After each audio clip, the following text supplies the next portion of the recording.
The universe is vast, cold, indifferent. For eons it spun its silent galaxies, indifferent to the flickering sparks of life that occasionally flared within its dark embrace. Civilizations rose on verdant worlds, built glittering spires that scraped their skies, charted the void with arrogant precision, only to crumble back into cosmic dust forgotten before their light even reached the next star. The galaxy, it seemed, had a preference for order, for predictability, for life that grew gently, respectfully within the carefully calibrated parameters of its chosen cradle. Then came Earth, not with a whisper, but a scream, a world perpetually on the brink, a planet where the very air could choke you, the ground could swallow you whole, the oceans could rise and drown your cities in a single furious tide, where predators evolved not just to hunt, but to terrify, where survival wasn't a given. It was a daily bloody contest waged against an environment that seemed actively hostile. Humanity didn't just live on Earth. They fought it every single day, and they won. Again and again. This relentless, brutal tenacity. It left a mark, not just on the planet, scarred and groaning under the weight of human industry and war, but on the galaxy itself. Whispers began. Faint at first, dismissed as spacers' tales, stories of a species from a Deathworld, a term coined with a shudder by the serene, long-lived Kadar collective, whose biology was so aggressive, whose spirit so unyielding, that they defied all known laws of sustainable civilization. They consumed resources like locusts, terraformed with brute force, and their wars were apocalyptic spectacles of mutually assured destruction that left entire continents barren. Yet they persist. Now Earth was dying, not from some external cataclysm, but from the sheer accumulated weight of its own children.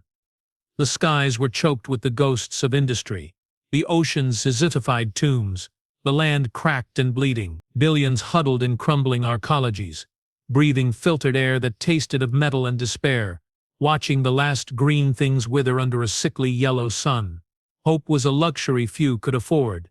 Survival was the only currency. And into this dying world the galaxy finally came knocking.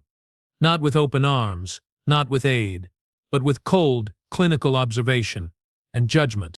High above the toxic soup that was once the Pacific Ocean, the Cathar observation vessel Whisper of Serenity hung in geosynchronous orbit, a sleek obsidian teardrop against the bruised canvas of the sky. Inside its pristine, silent command sphere, Overseer Vralis observed the planet below through multispectral lenses. Her elongated, chitinous form was perfectly still, four slender arms folded beneath her thorax, large, multifaceted eyes reflecting the dying world's chaotic data streams. To her, Earth was a textbook case of catastrophic failure, a species that had outstripped its cradle's capacity, a biological anomaly spiraling towards inevitable extinction. Efficient, predictable, sad perhaps, in a detached academic way. Analysis confirms terminal biosphere collapse within 1.7 standard cycles, droned the ship's AI, its voice a soft chime in the sterile air. Atmospheric toxicity exceeds survivable thresholds for 98.3% of known carbon-based lifeforms. Resource depletion is absolute. Walis's mandibles clicked softly, a sound of profound disapproval. The anomaly persists, however. Population density remains high in designated habitation zones. Energy signatures, though diminished, indicate complex societal functions continue. Illogical, wasteful. Resilience parameters exceed all known models, the AI conceded. Their biological adaptability is noteworthy, but ultimately futile. They cling to act. Record it all, Vargas commanded, her voice devoid of inflection. This is a cautionary tale for the collective. A monument to the perils of unchecked aggression and environmental disregard. Prepare the final assessment for the conclave. Recommend classification extinct pending, no intervention required. Natural selection will conclude its work. Below, in the sprawling, decaying labyrinth of Neo-Singapore Arcology 7, Captain Aris Thorne felt the weight of that judgment like a physical blow, though he didn't know its source. He stood on a grimy observation deck, looking out through thick, scarred plexsteel at the perpetual twilight. The air recyclers hummed a constant, weary drone. Below, the streets were rivers of flickering neon and desperate movement. People moved with the hunched shoulders of the perpetually exhausted, eyes darting, hands clutching ration packs like talismans. The smell, a cloying mix of ozone, stale sweat, and something vaguely chemical, clung to everything. Aris wasn't young. His face was a roadmap of hard choices and harder losses, etched deep by the twin suns of Earth's decline and the wars that had accelerated it.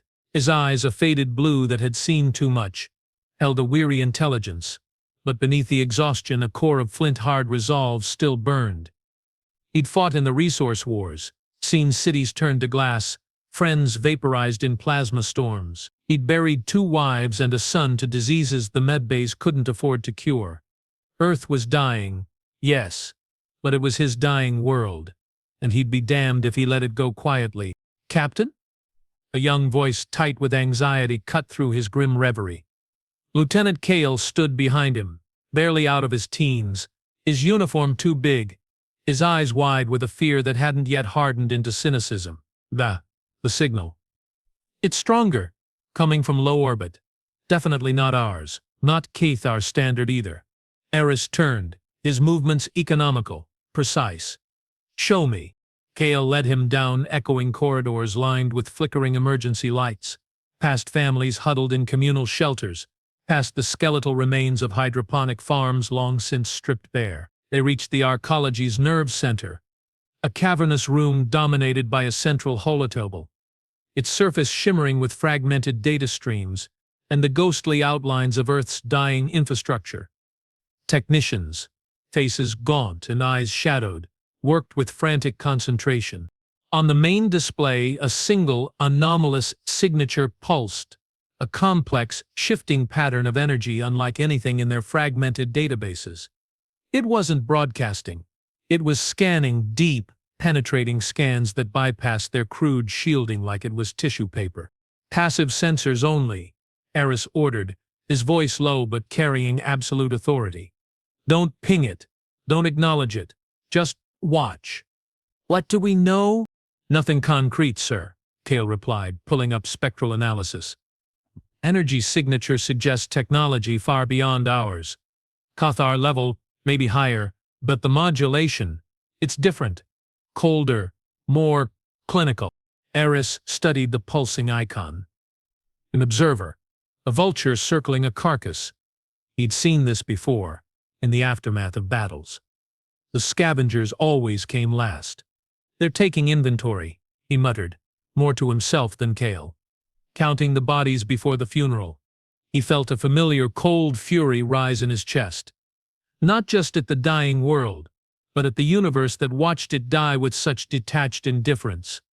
Humanity had clawed its way out of the mud, built wonders, reached for the stars, only to have the stars look back with contempt. Or worse, pity. "Patch me through to the Global Defense Network," Aris commanded, his voice hardening. "All surviving command nodes. Priority Alpha." The response was fragmented, crackling with static and desperation. Voices from bunkers buried under the ruins of London, from orbital platforms running on fumes above the dead Atlantic, from the last functioning geothermal taps in Antarctica. A chorus of the damned, clinging to duty. "Thorne," came a gravelly voice from the Siberian bastion. "What's the word?" "More orbital debris." "Worse," Aris said, his eyes fixed on the alien signature. "We have company. Silent. Watching. Scanning everything. They think we're already dead." A pause, thick with static and unspoken dread. Then from the Pacific platform, a woman's voice, sharp with defiance. "Let them look. Let them see what's left standing when the dust settles." "We're not ghosts yet, Thorne." "No," Aris agreed, a grim smile touching his lips. "We're not? But we need to know who's counting our bones?" "Keo, initiate Protocol Chimera. Full spectrum passive analysis. I want to know what that thing is, where it came from, and what it wants. And find me Dr. Elara Vance. Now." Dr. Elara Vance wasn't in a lab. She was in the arcology's lower levels, in what used to be a botanical garden. Now a makeshift clinic overflowing with the sick and the dying. The air here was thick with the smell of antiseptic, decay, and human suffering. Elara moved among the cots with a quiet, focused intensity, her hands steady despite the exhaustion that shadowed her eyes. She was lean, almost gaunt, her dark hair pulled back severely, but her gaze held a fierce, protective light. She'd been a xenobiologist once, studying extremophiles in Earth's last wild places. Now her expertise was applied to keeping humans alive in conditions that should have killed them centuries ago. She understood Deathworld biology better than anyone, because she lived it. When Kale found her, she was gently closing the eyes of a child who hadn't made it through the night. She didn't flinch at the intrusion, just nodded curtly. "Captain needs me? It's not another ration cut, is it? We're down to synth protein paste that tastes like regret." "Worse," Kale said, his voice hushed. "Alien contact. Silent observer. High orbit." Alara's eyes narrowed, the scientist instantly overriding the healer. "Show me." Back in the nerve center, the anomalous signature pulsed on the holotable. Elara leaned in, her fingers tracing the energy patterns in the air.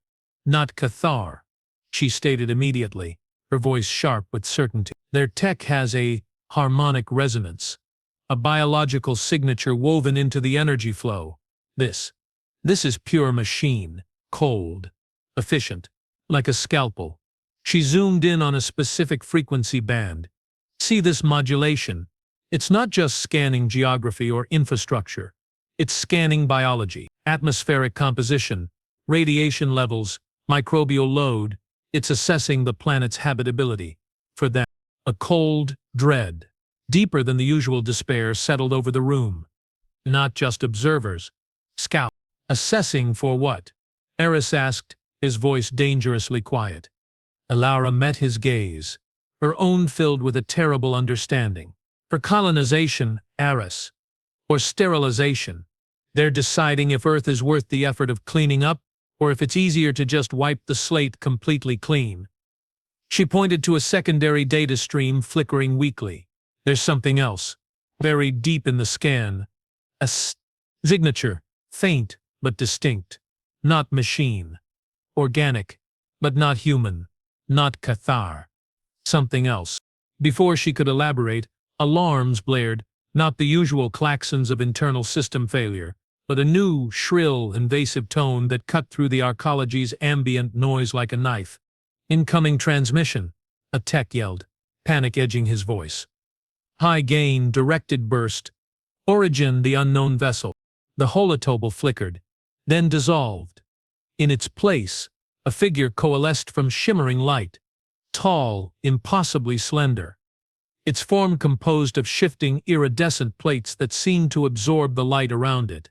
No discernible face, just smooth planes that hinted at sensory organs. Its voice, when it spoke, was a chorus of synthesized tones, devoid of warmth, devoid of threat, devoid of anything human. "Designation Earth. Species Homo sapiens. Status terminal biosphere collapse.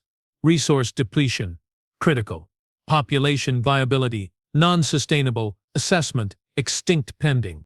The words hung in the air. Clinical. Final. A death sentence delivered by a ghost. Per Galactic Conclave Directive 7 Dagama, this system is hereby designated for reclamation. All indigenous biological signatures are to be catalogued for archival purposes only. No intervention will be rendered. Prepare for final observation cycle. The figure dissolved. The transmission ended. Silence, thick and suffocating, filled the nerve center. The hum of the recyclers seemed louder, more accusatory. Kale looked sick. The techs stared at their consoles as if they'd betrayed them. Even the hardened veterans of the resource wars looked shaken. It wasn't an attack. It was worse. It was dismissal. They were already written off, forgotten before they were gone. Aris Thorne stood utterly still. The fury that had been banked in his chest erupted, not as a shout, but as a terrifying, icy calm. He looked at the spot where the alien emissary had stood, then slowly turned his gaze to the main viewport, to the dying world outside. His knuckles were white where he gripped the edge of the holotable. Archival purposes only? He repeated, his voice a low growl that vibrated in the sudden quiet. They want to catalog us. Fine. He turned to his people, his eyes blazing with a fire that hadn't been seen in years. Then let's give them something worth cataloging. Kale. Full alert. Scramble all remaining aerospace assets. I want every drone, every fighter, every scrap of metal we can throw into the sky pointed at that thing. Elara, I need everything you've got on that organic signature. Now. And someone get me the schematics for the old planetary defense grid, the one they said was scrap. Confusion warred with dawning hope on the faces around him. The grid, sir. It's been offline for decades. Power cells are dead. Emitters are fused slag. Then we'll make it live, Aris said, a fierce, almost feral grin spreading across his face. We're not going quietly into their damn archive. If they want to see what's left standing, let's show them exactly what a Deathworld species looks like when it's backed into a corner. Let's show them why the galaxy whispers about Earth. He slammed his fist on the holotable, the impact echoing like a gunshot. This isn't the end. This is our stronghold, and we're going to make them bleed for every inch of it. As the arcology erupted into frantic, desperate activity, a hive suddenly stung into furious life. High above, aboard the Whisper of Serenity, Overseer Varys observed the sudden, chaotic surge of human activity with detached curiosity. Primitive energy signatures flared to life across the planet's surface. Crude atmospheric craft launched on plumes of fire and smoke. A network of ancient decaying structures began to hum with a faint, unstable power. Fascinating, Waglis murmured, her mandibles clicking in mild surprise. Illogical resistance, a final spasmodic gesture of defiance. Record the energy expenditure. Note the inefficiency. It will serve as a valuable footnote on the futility of aggression in the face of inevitable entropy. She turned away from the viewport, already composing her final report for the conclave. The anomaly was behaving precisely as predicted, expending its last reserves in a meaningless display before extinction. The galaxy's indifference remained unchallenged. Below, in the heart of the dying world, humanity, the galaxy's ultimate underdog, the species that refused to die quietly, began to arm itself with the bones of its own civilization. The last species standing prepared its final desperate stand. And the universe, for the first time in eons, was about to learn why Earth was feared. The sky over Neo-Singapore Arcology 7 wasn't just dark anymore. It was alive, not with stars, but with the angry red streaks of human aerospace fighters, the Raptors, clawing their way through the toxic upper atmosphere on engines screaming with overdrive. Below, the skeletal remains of the old planetary defense grid, a network of continent-spanning particle beam emitters built during the resource wars and long since abandoned as obsolete, began to thrum with a deep, resonant power that vibrated through the very bedrock. Crude, jury-rigged power conduits snaked from the arcology's geothermal taps and fusion cores, feeding the ancient beasts. Sparks flew from overloaded junctions. The air crackled with ozone and desperation. Aris Thorne stood on the command deck, the holotable now a storm of tactical data. His face was grim, etched with the strain of commanding a force built from scrap and hope. Raptor Wing. This is Thorne. Hold position at grid node Gamma. Conserve fuel. They haven't moved yet. They're just watching. Copy that. Control, came the crackling reply from Lieutenant Kale, piloting lead Raptor. But they're big, sir. Bigger than anything in the Sims. And that scan, it feels like it's peeling back my skin. Focus. Kale. Aris snapped, though his own nerves were frayed wire. Your skin's the least of our worries. Elara, talk to me. What did you find? In a corner of the nerve center, hunched over a secondary console, Dr. Elara Vance's fingers flew across the interface. Her face was pale, her eyes wide with a mixture of scientific awe and profound dread. It's not just one signature, Aris. It's layered. Beneath the machine scan, woven into the energy field itself, there's a biological matrix. Complex. Alien. But familiar in a way I can't place. Like a distorted echo of something fundamental.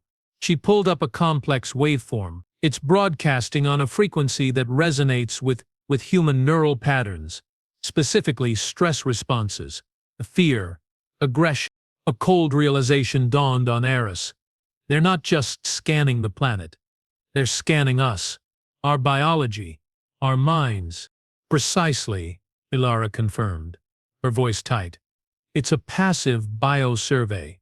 They're assessing our viability not just as a species but as potential components or threats. The organic signature, I think it's a probe, a living sensor embedded in their tech, and it's reacting to our heightened state. Our defiance is stimulating it. Before Aris could process this chilling revelation, the main display flared. The obsidian teardrop of the Cathar vessel, designated Whisper of Serenity in their fragmented databases, shifted. Not aggressively, but with a smooth, deliberate motion. A section of its hull irised open, revealing not weapons but a complex array of crystalline structures that began to glow with a soft internal light. New energy signature, a tech yelled. Low frequency. Incredibly powerful. It's not targeting us. It's targeting the planet. The ground beneath their feet shuddered. Not an explosion, but a deep, resonant thrum that vibrated up through the arcology's foundations. On the holotable, global seismic sensors lit up like a Christmas tree. Across the dying world, dormant fault lines groaned. Ancient volcanoes, long thought extinct, began to tremble. The toxic seas churned with unnatural fury. They're not attacking us, Aris breathed. Horror dawning. They're attacking the planet itself, triggering tectonic instability, accelerating the collapse. Reclamation protocol, Elara whispered, her face ashen. They're not waiting for entropy. They're inducing it, sterilizing the biosphere from orbit, making it clean. Panic threatened to erupt in the nerve center. The raptors wavered in their formation. The power feeding the defense grid flickered dangerously. No! Aris roared, slamming his fist on the console, the sound cutting through the rising fear. They want to break the world? Fine. But they break it over our backs. Grid command. Divert all non-essential power to the emitters. Target the source of that seismic pulse. Kala, raptors, harassment runs. Draw their fire. Make them look at us, not the ground. It was a gamble born of utter desperation. The defense grid was never designed for precision orbital strikes. It was a blunt instrument for planetary bombardment defense. Firing it now at full power risked catastrophic feedback, melting the emitters or worse, triggering the very quakes the aliens were inducing. But doing nothing meant watching Earth die faster, crushed under the indifferent boot of galactic bureaucracy. Grid charging, came the strained voice from the engineering sublevel. Emitters at 85%, 90%, overload warnings. Shields failing on node theta. Fire when ready. Aris commanded, his voice raw. A continent away, in the ruins of the Atacama Desert, the primary emitter, a colossal ring of fused metal and ceramic taller than ancient skyscrapers, flared with blinding white light. A beam of pure, coherent energy, thick as a city block, lanced upwards, tearing through the toxic atmosphere, aimed not at the Whisper of Serenity, but at the crystalline array projecting the seismic pulse. The effect was instantaneous and catastrophic. The beam struck the array. There was no explosion in the vacuum of space, but a silent, violent release of energy that rippled outwards. The Whisper of Serenity shuddered violently, its smooth obsidian hull cracking like black ice. Alarms blared within its pristine command sphere. A sound Varlas had never heard before. Unidentified energy weapon. Origin, planetary surface. Shield integrity compromised. Hull breach in Sector Gamma. The AI chimed, its usual calm replaced by urgent staccato. Relis's multifaceted eyes widened in genuine shock. Weapons? On this dying rock? Primitive, inefficient, but effective. The seismic array was destroyed. The induced tectonic activity stuttered, then ceased. The anomaly had not only resisted, it had struck back. Impossible, Varlas hissed, her mandibles clicking rapidly. Their technological capacity was assessed as negligible. This is aggression. Unprovoked aggression against a conclave observer. Analysis suggests the weapon utilized repurposed infrastructure, the AI reported. Extreme inefficiency. High risk of self-damage. Probability of successful repeat strike. Probability is irrelevant. Villis snapped, a rare edge of something akin to anger entering her synthesized voice. They have demonstrated hostile intent. Protocol dictates immediate neutralization of the threat source. Deploy the cleansers. Deep within the whisper of serenity, hidden bays opened. Not weapons platforms, but smaller, dart-like vessels, detached, sleek, silent, and utterly lethal. They plunged towards the atmosphere like obsidian rain. The first cleanser hit Neo-Singapore Arcology 7 like a meteor. It didn't explode, it unfurled. A cloud of self-replicating nanites, programmed for one purpose: disassembly. Metal, concrete, flesh. All were reduced to their base molecular components in seconds. A section of the Arcology's outer ring simply dissolved into gray dust, raining down on the streets below. Screams, cut horrifically short, echoed through the comms. Multiple inbound contacts. Kale's voice was ragged over the comms, his raptor weaving violently through the falling debris. They're everywhere.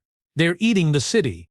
Aris watched in horror as the holotable showed the nanite swarms spreading like a virulent plague across the Arcology's structure. Evacuate Sector 7. Seal bulkheads. Elara, can we stop them? EMP. Anything. Elara was already working, her face a mask of concentration. Their replication matrix is shielded. Standard EMP won't touch it. But their energy signature, it's linked to that organic probe. If we can disrupt the probe's signal. How? Aris demanded, watching another section of the Arcology dissolve on the display. The grid, Elara yelled. Not the main beam. The harmonic resonance frequency. We can modulate the emitters to broadcast a counter frequency. It might disrupt the probe's control signal, scramble the nanites. It'll fry the grid emitters. A tech protested. Permanently. Do it, Aris roared. Better a dead grid than a dead Arcology. Modulate emitters to Elara's frequency. Now. Across the globe, the remaining defense grid nodes, already stressed to their limits, shifted their output.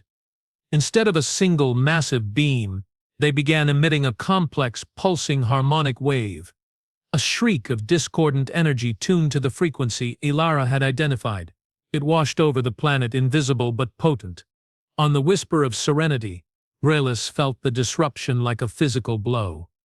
The organic probe embedded in her ship's systems, a symbiotic sensor organism gifted by the Conclave for deep biosurveys, shrieked in her neural link, its harmonious connection to the nanite swarms severed. The cleansers faltered, their replication cycles stuttering, becoming chaotic, self-destructive. Probe integrity failing, the AI warned. Nanite swarms destabilizing, threat neutralized, but significant damage to the probe irreparable. Verlis stared at the viewscreen. Below, the gray dust clouds were dissipating, the nanite swarms collapsing into inert sludge.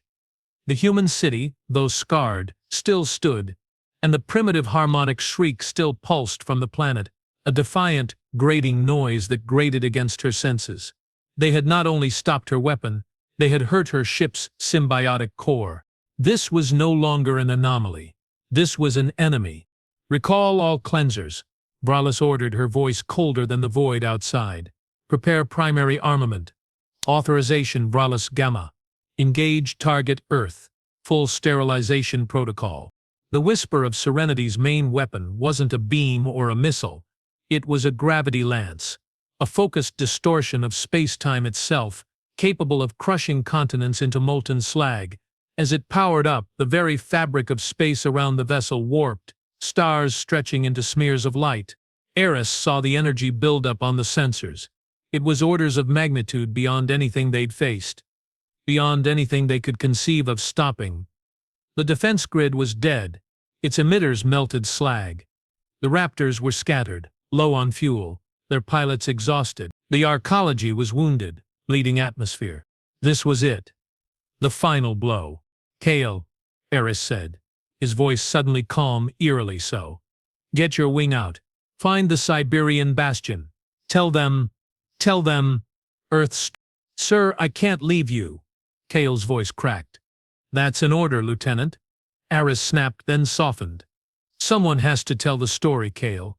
Make sure it's the right one. Go." He cut the comm.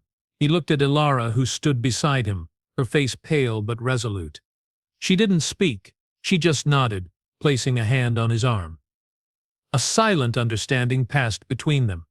Two people who had seen the worst of Earth and loved it anyway. Aris turned to the main viewport, watching the impossible distortion of space grow around the alien vessel.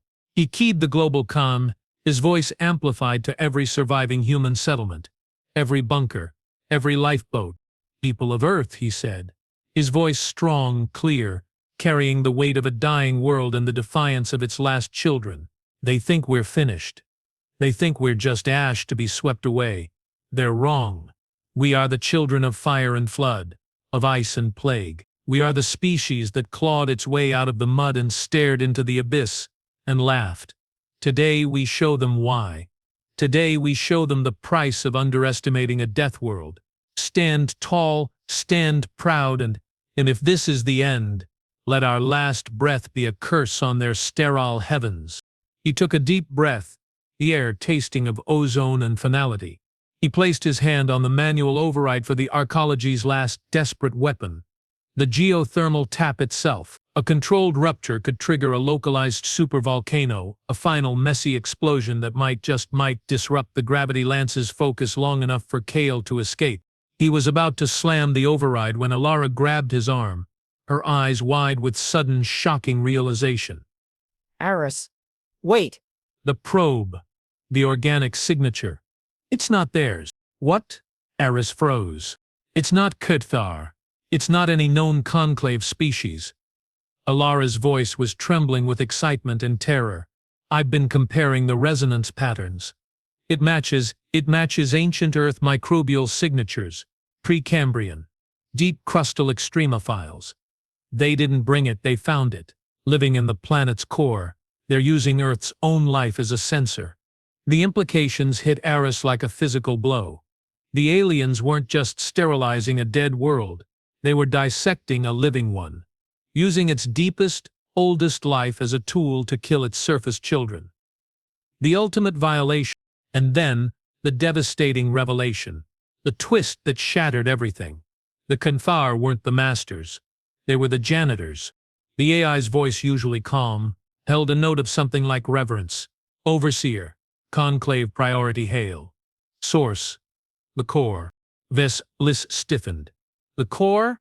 The mythical, ancient intelligence rumored to reside at the heart of the galaxy, the unseen architect of the conclave itself. A direct hail. The view screen shifted. Not the smooth plains of a Kthar emissary, but a swirling vortex of light and shadow coalescing into a form that was both terrifyingly alien and strangely organic. It spoke, not with synthesized tones but with a voice that seemed to resonate from the planet itself, deep and ancient and utterly devoid of mercy. "Rislas of the Kthar, your assessment is noted. Inefficient. The anomaly exhibits unexpected resilience. Unacceptable." Vrilis bowed her head. "Apologies, Core. We are initiating full sterilization." "Sterilization is insufficient," the Core voice boomed, the words vibrating through the ship's hull. "This world, this Deathworld, its core biology is potent, unstable, a threat to the ordered harmony of the conclave. It must not merely be cleansed, it must be harvested. The deep life matrix you detected, it is the key. Extract it, preserve it, study it. Understand the source of this aberrant strength. The surface life is irrelevant, expendable. Proceed with extraction protocol. The conclave requires this resource." The transmission ended. Falalis straightened, her earlier shock replaced by cold, efficient purpose. Harvesting. Not just cleaning.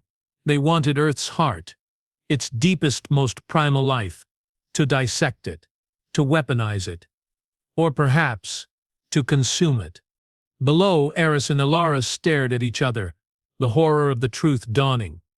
They weren't just fighting for survival, They were fighting to protect the very soul of their dying world from being ripped out and used as a tool by the galaxy's cold architects. The stakes had just become infinitely higher, and infinitely more hopeless. The gravity lance finished charging. Space itself screamed. The gravity lance fired. It wasn't light. It wasn't sound. It was the absence of both, a tear in reality itself, a funnel of pure gravitational annihilation aimed directly at the heart of Neo-Singapore Arcology 7. The air didn't just rush out. It was sucked into the distortion, screaming as it went. The Arcology's superstructure groaned, metal shrieking as it was stretched towards the impossible point of collapse. People weren't killed, they were unmade, their atoms torn apart before they could even register the end. Aris Thorne stood at the viewport, Elara Vance beside him, holding his hand. There was no time for fear, only a terrible crystalline clarity. They had failed. Earth would die, not just as a world, but its very essence would be plundered. The last species standing would be erased, and its bones used to build the galaxy's next horror. Then the impossible happened. Deep within the planet, in the molten heart where pressures crushed stone like paper and temperatures could vaporize steel, something stirred. It wasn't a thought, not as humans understood it. It was a reaction, a billion-year-old immune response, triggered by the violation of its domain, by the cold, probing touch of the alien probe, by the gravitational scalpel aimed at its surface children. The deep life matrix, the ancient resilient extremophiles that had survived every cataclysm Earth had ever thrown at them. The very source of the planet's Deathworld reputation awoke, and it was angry. The effect was instantaneous and global. The ground didn't just shake.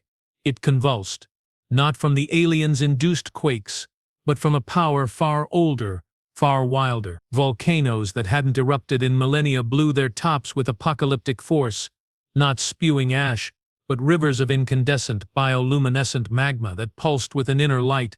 The oceans didn't just churn, they boiled, releasing plumes of superheated steam laced with primordial microbes that glowed with eerie green fire. The atmosphere itself crackled with electrical storms of impossible scale, lightning bolts thick as skyscrapers striking the alien vessel with the fury of a betrayed god. The gravity lance, that tear in reality, stuttered.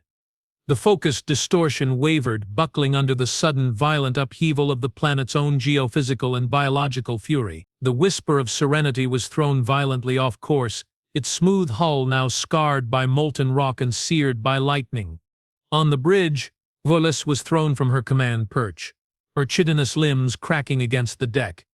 Alarms shrieked, not just system failures, but biological contamination alerts. The ship's pristine interior was suddenly fogged with glowing green spores that clung to surfaces, corroding metal, shorting circuits. The organic probe, already damaged, let out a final agonized shriek in her neural link before going silent, overwhelmed, consumed by the very life it had sought to dissect. Core integrity failing, the AI wailed, its voice distorted. Biological incursion critical, hull breaches, gravitic weapon offline. They are fighting back. The planet itself is fighting back.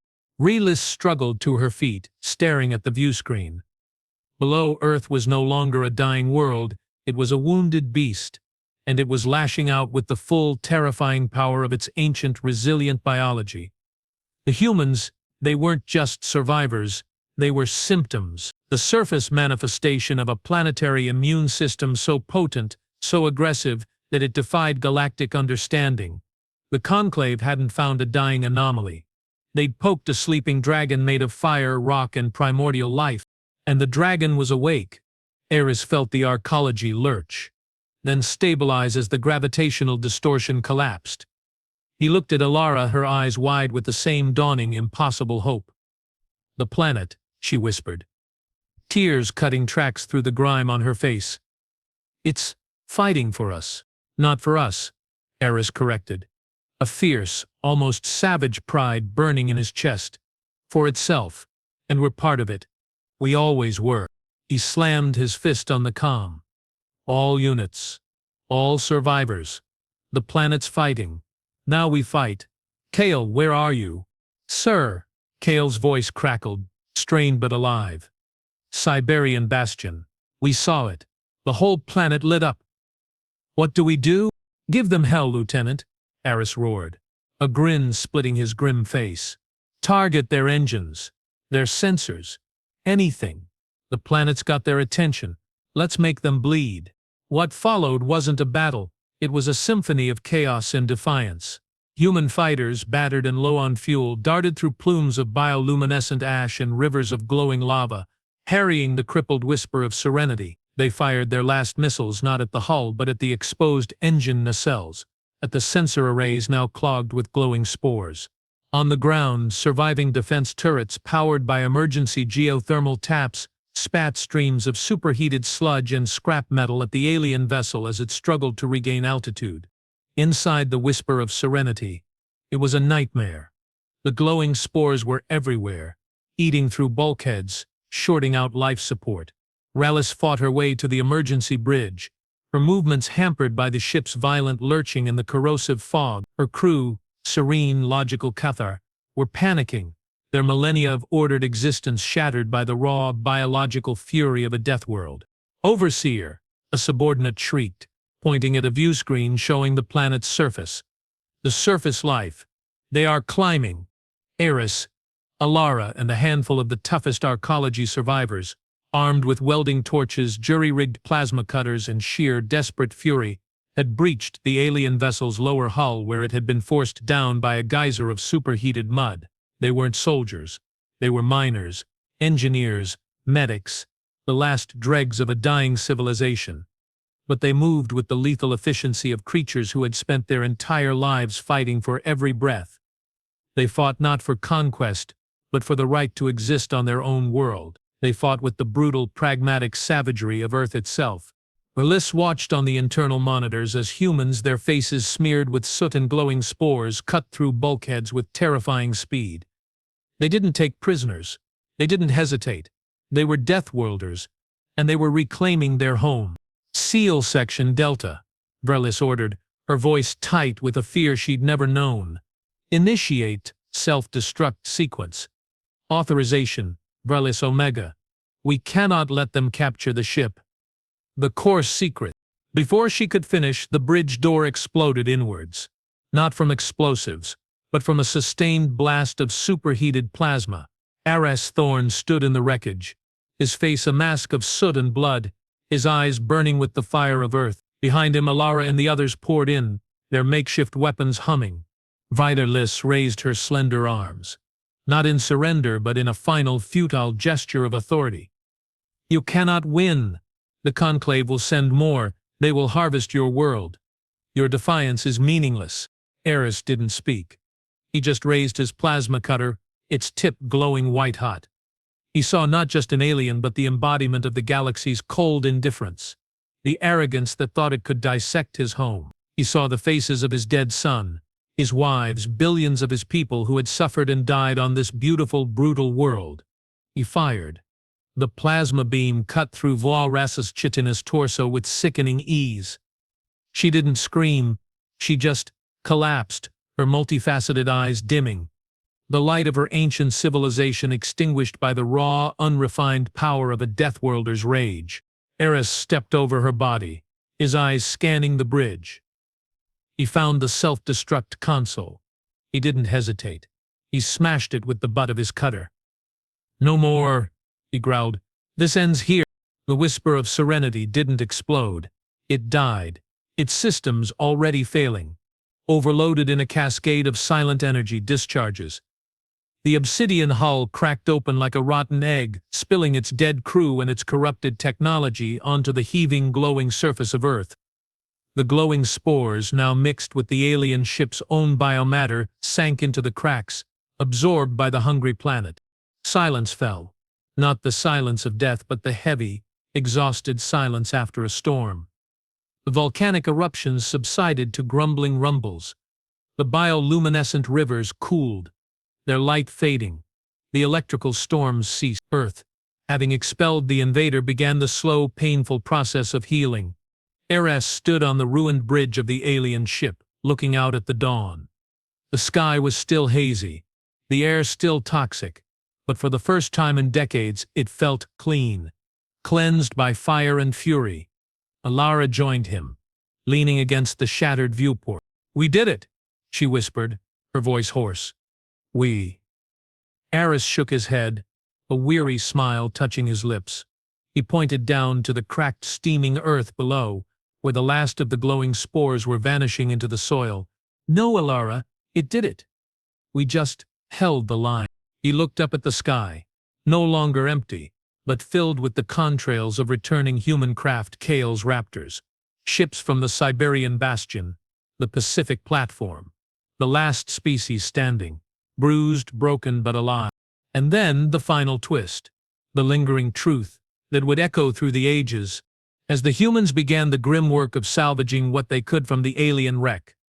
Not for weapons, but for knowledge, for the sheer defiant act of understanding their enemy. Aris found something in the Overseer's personal logs, accessed through a cracked data slate, not just the Conclave's orders, but something older. A fragment of data buried deep, referencing a time before the Confar, before the Conclave. It spoke of a different galaxy. A galaxy consumed by a silent, creeping blight. A blight that drained worlds of their life force, leaving only sterile husks. A blight that the Conclave, in its ordered harmony, had barely escaped, and the only thing that had ever resisted it, that had fought it to a standstill in a forgotten war, was a species from a world designated only as Sol 3. A world known for its impossible aggressive biology. A world that had vanished from the galactic record centuries ago. Aris stared at the data, a cold realization dawning that was both terrifying and profoundly hopeful.